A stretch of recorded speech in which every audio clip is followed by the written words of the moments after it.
ఒక చిన్న గ్రామంలో రాము అనే బాబు ఉదయం బావికి నీళ్లు తేవడానికి వెళ్తాడు.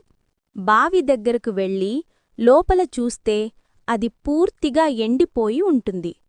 రాము బాధగా ఇప్పుడేం చెయ్యాలి అని అనుకుంటూ కుండ పట్టుకుని నిలబడిపోతాడు. అప్పుడు ఒక చిన్న పక్షి ఎగిరివచ్చి బావి అంచుపై కూర్చుంటుంది.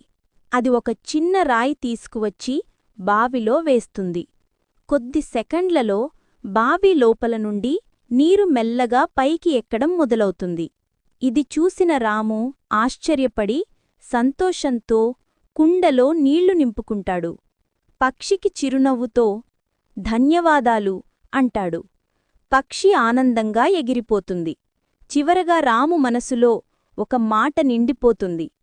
చిన్న సహాయం కూడా పెద్ద మార్పు తీసుకురాగలదు.